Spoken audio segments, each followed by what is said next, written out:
La movilización. A ver, ¿qué es lo que ustedes ven ahí? A ver, ¿alguien puede describir lo que está viendo ahí? ¿Cuatro qué? Cuatro pilares. ¿Y un pilar para qué es? ¿Cuál es la función de un pilar? Sostener. Sostener una columna. ¿Qué es lo que están sosteniendo esos cuatro pilares? ¿Qué es lo que está sosteniendo? Un movimiento que se llama ¿cómo? Movilización. Esos cuatro pilares están sosteniendo la movilización de la iglesia. ¿Qué significa esto? Que no puede haber movilización. Y cuando hablamos de movilización, una movilización correcta, una movilización bien hecha, si no se garantizan estos cuatro pilares. En otras palabras, lo que el Señor presenta en su palabra, para que la iglesia pueda experimentarlo, tenemos que garantizar estos cuatro pilares. ¿Por qué ustedes creen que muchas veces hay programas que no se comienzan y después se acaban? ¿Por qué? Porque no están sus pilares. No estamos hablando de algo que vamos a hacer por un año. Estamos hablando de un estilo de vida de la iglesia. ¿Y en qué consiste este estilo de vida? ¿Qué cosa es la movilización? Pablo dice que la iglesia no es otra cosa que el cuerpo de Cristo. La iglesia es un cuerpo. Y es un cuerpo donde cada persona ocupa un lugar en ese cuerpo. Así como el cuerpo humano está lleno de órganos, el cuerpo de Cristo está lleno de miembros. Y así como cada órgano del cuerpo tiene una función específica, cada miembro de la iglesia tiene una función específica también. Claro está, ya lo vimos en el capítulo 2 de este libro, que la función que usted tiene en la iglesia, por lo cual la iglesia es un cuerpo, no es su cargo, no es el cargo que le da la Junta, la Comisión de Nombramientos. No, a mí me nombraron anciano, a mí me nombraron director de esto, director de aquello, me nombraron diácono. Esas son funciones temporales. Funciones que hoy la tengo, mañana tal vez no la tenga. Siempre su hígado va a ser hígado. Siempre su ojo va a ser ojo. El ojo no dice, ahora voy a cambiar para oído. No, el cerebro ahora me dice que yo en vez de ver, oiga. ¿Ustedes han visto eso alguna vez? No. El ojo siempre es ojo. El corazón siempre es corazón. El pie siempre es pie. Y la función de esos órganos, de esas partes del cuerpo, es la misma siempre. Por lo tanto, usted tiene una función que se la da el Espíritu Santo. Usted la va a descubrir. Eso se llama movilización. Eso es lo que se llama movilización. Pero para que haya movilización, para que la iglesia pueda entender esto, necesitamos, mis queridos hermanos, que hayan cuatro pilares. El primer pilar es el pilar del liderazgo, que lo estamos estudiando con todo el grupo. Vamos a estudiarlo con las personas que se van a ser nombradas líderes. Porque sin liderazgo no hay nada. Todo se mueve con liderazgo. Y si estamos hablando de movilización, hacen falta líderes. Por eso es que la señora White dice, muchos estarían dispuestos a hacerlo. Sí, y hay un sí condicional, sí se les enseñara, sí se les instruyera y sí se les animara. La gente tiene que ser enseñada. Tiene que ser instruida y tiene que ser animada. ¿Por qué animada? Porque en la vida espiritual el desánimo está a la orden del día. Usted comienza a hacer algo para Dios y el enemigo le pone trabas y viene el desánimo. Entonces hace falta que el liderazgo de la iglesia se encargue no solo de enseñar e instruir, sino también de animar. Por lo tanto, el primer pilar es el pilar del liderazgo. ¿Cómo hacer eso? Eso está en el libro, el liderazgo. Pero eso vamos a analizarlo más profundamente cuando escojamos a esos líderes. ¿Está bien? Hoy vamos a ver el ambiente. El ambiente. La iglesia tiene que tener un buen ambiente para que se motive a descubrir su ministerio. Se motive a descubrir su función. Si en la iglesia no hay un buen ambiente, no hay ningún tipo de motivación para hacer eso. ¿Está claro? El ambiente. ¿Qué ustedes ven en esa oficina? A ver, ¿qué ven en esa oficina? Imagínense que su doctor, usted va a ver al doctor y el doctor tiene la oficina así. ¿Usted confiaría en ese doctor? Conocí a una persona que tenía una oficina y atendía al público. Era su negocio. Y tenía una oficina que esa estaba organizada con respecto a aquella. Con razón la gente se me quejaba y me decía, pastor fulano de tal, estamos en el mes de diciembre y desde abril debió haber enviado los taxes a la IRS. Y ahora me están cobrando penalidad por culpa de él que no los envió. El pobre hombre no sabía dónde los había puesto. ¿Por qué? Porque así estaba su oficina y así estaba ¿qué? Su mente. Había un ambiente de desorden. Y cuando hay un ambiente negativo, no puede haber una buena funcionalidad. Miren cómo era el ambiente de la iglesia primitiva, porque sabemos que la iglesia comenzó con 120 personas. Rápidamente tuvo 3,000. Un tiempo después tuvo 5,000. Y un tiempo después, dice Lucas, y cada día eran más y más. Y Lucas dejó los números y dijo, ¿ya para qué contarlos? Eran más y más. Pero eso no era por casualidad. Usted dirá, claro, el Espíritu Santo estaba allí, obviamente. Pero había un ambiente espectacular. Miren el ambiente cómo era.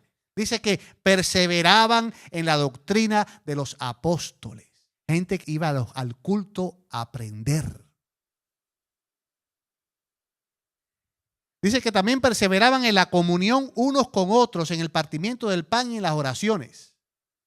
Dice que todos los que habían creído estaban juntos. Todos, dice, estaban juntos. Y tenían en común todas las cosas. Y vendían sus propiedades y sus bienes. Y los repartían a todos según la necesidad de cada uno. Y perseverando unánimes cada día en el templo, partiendo el pan en las casas, comían juntos con alegría y sencillez de corazón. Dice, alabando a Dios. Wow, yo pregunto, ¿había buen ambiente en esa iglesia, sí o no? ¿Cómo era el ambiente que había ahí? Espectacular. ¿Cómo era? Wow, un ambiente, mire, ambiente de estudio de la Biblia. Asistencia a la iglesia. Asistencia a la iglesia para estudiar, para aprender. Porque había hambre de la palabra, había hambre de la palabra de Dios. Querían saber del Señor. Tenían comunión unos con los otros, comían juntos, se veían en la semana para comer, pasarlo juntos. Había un necesitado. Dios ponía en el corazón de alguien que vendiera algo. Y esa persona vendía algo de lo que tenía. Y aquí está el dinero para resolver el problema ese. Es interesante que no había presión. Oh, hermano, vamos a recoger aquí. No. Eso era espontáneo. Qué ambiente más maravilloso. Era un asunto de todos los días. Esa gente vivía para Dios, vivía para estar en un ambiente de compañerismo con Dios, de búsqueda de Dios. Porque dice que cada día estaban en el templo. Eso es que el templo no era de ellos. Cuando dice que estaban en el templo es que se reunían ahí en un lado del templo, a las afueras, estaban ahí sentados de pie escuchando a que el predicador hablara y les enseñara la palabra. Ese era el ambiente que tenían. Dice que alababan a Dios. Y mis hermanos, la alabanza a Dios es un resultado, ¿saben? No alabamos sino como resultado de. En la Biblia, en Hechos de los Apóstoles, para Lucas que escribe esto, la alabanza es un resultado. Por ejemplo, Lucas dice que el paralítico que estaba a la puerta del templo, una vez que fue sanado, entró saltando y alabando a Dios. ¿Qué es lo que está diciendo Lucas? Lo que está diciendo, la alabanza es un resultado. Cuando usted alaba es porque usted está experimentando los resultados de la comunión con Dios, de la vida de Dios en usted. Usted está experimentando una maravilla en estar con Dios. La persona que alaba es una persona que está contenta con su Dios, está enamorada de su Dios, sabe que su Dios es maravilloso, es poderoso. Dios actúa. Amén. Una iglesia que no canta es una iglesia que no tiene experiencia con Dios. Una iglesia que le falta la fe.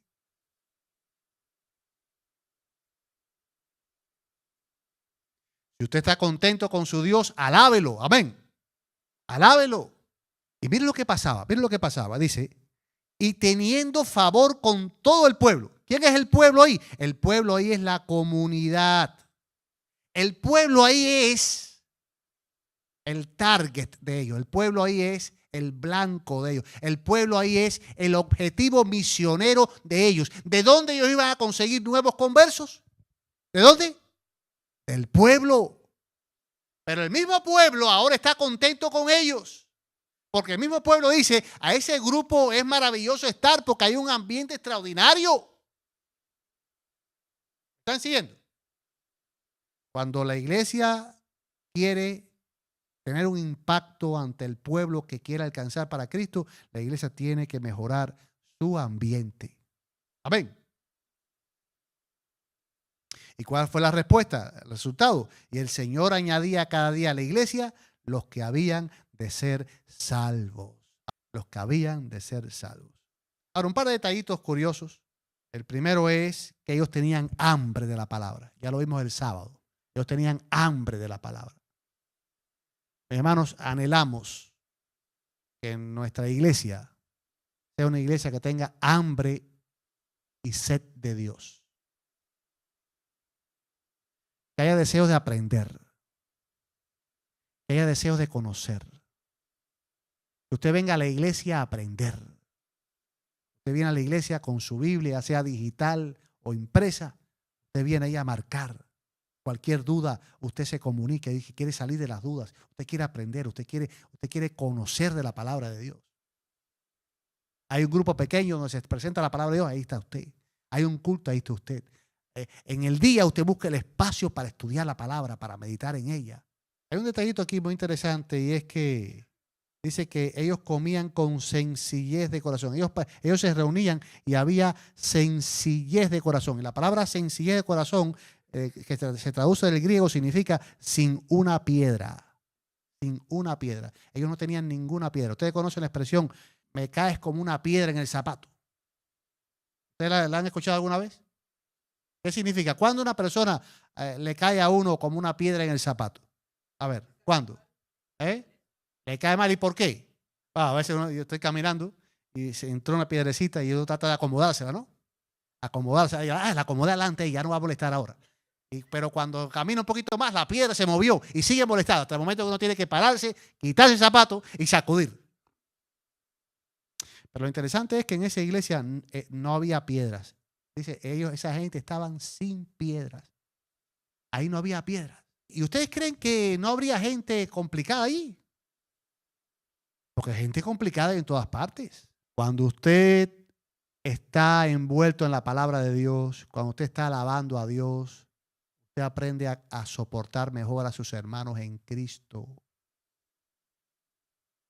Y la gente complicada que pueda haber en la iglesia, que pueden ser una piedra en el zapato para usted, ya no son piedra en el zapato, ya usted los ama. Hay personas difíciles y a veces uno tiene que decir, bueno, ¿por qué es tan difícil esa persona? Muchas veces descubrimos que son por traumas del pasado. Traumas del pasado. Situaciones que hacen a esa persona ser difícil. Pero en el nombre del Señor estamos llamados a amar. Amén. No significa que no llamemos la atención a alguien. Cuando hay que llamar la atención, cuando hay que corregir, ¿sí o no? Eso no significa que no amemos. Es más, lo hacemos por amor, porque yo no creo que si usted va a corregir a una persona para restregar en la cara su error, usted no lo haga. Pero si usted va a corregir con amor para que la persona cambie, es más, eso quedó entre ella y usted. Pero recuerden, la iglesia primitiva tenía un ambiente muy lindo, un ambiente maravilloso. Ese ambiente tenemos nosotros que trabajar en base a eso. Y va a ser uno de los objetivos. El liderazgo de la iglesia se tendrá que enfocar en esto. Trabajar en cuanto al ambiente de la iglesia. Hay muchos detallitos. Por ejemplo, miren, estos ambientes, se ha descubierto que estos ambientes tienen que estar en la iglesia. Ambiente de amistad, ambiente familiar, ambiente de altruismo, donde reconocemos el valor de la otra gente. Ambiente de confianza, ambiente de unidad, ambiente de reconocimiento, ambiente de voluntariado, ambiente espiritual vivo. Todos esos ambientes yo los explico en el libro, capítulo 5. Inclusive hay hasta un cuestionario, un test, para evaluar el ambiente de su iglesia. Como el libro es suyo, usted responde a ese cuestionario. Eso está en la página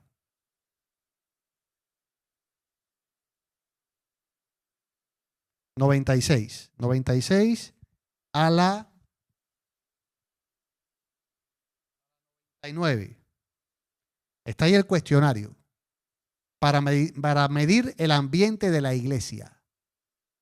Y por ejemplo, en el ambiente de amistad, dice lo siguiente: ¿sientes que hay un ambiente acogedor y amigable en la iglesia?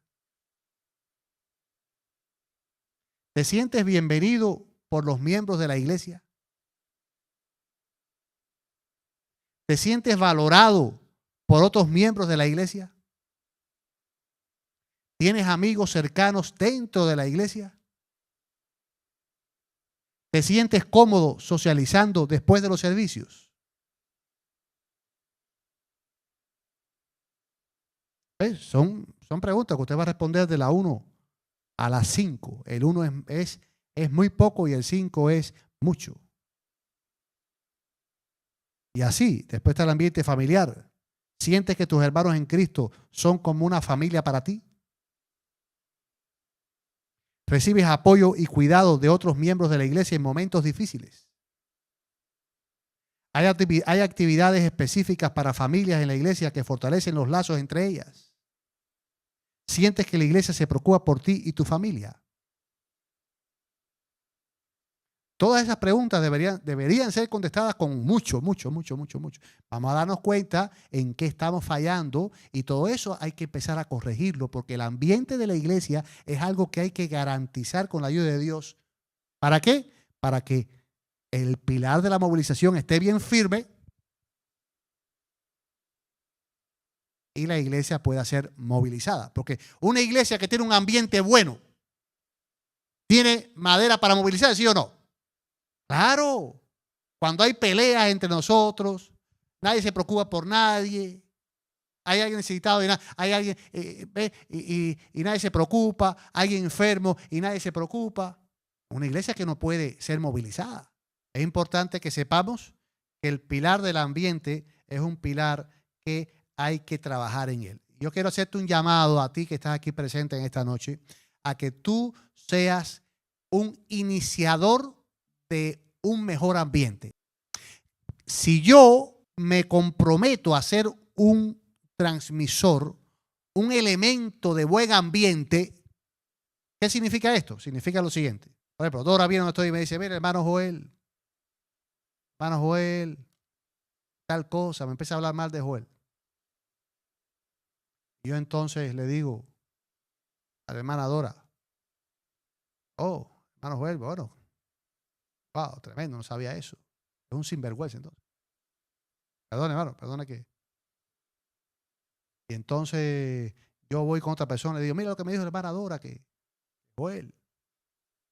Yo pregunto, ¿cómo ustedes ven esa actitud? ¿Cómo ustedes ven esa actitud? ¿Eh? ¿Esa actitud promueve un buen ambiente en la iglesia? ¿Promueve un buen ambiente? Y ya sabemos que una iglesia que no tenga el pilar del ambiente bien fortalecido es una iglesia que va a estar floja en la movilización.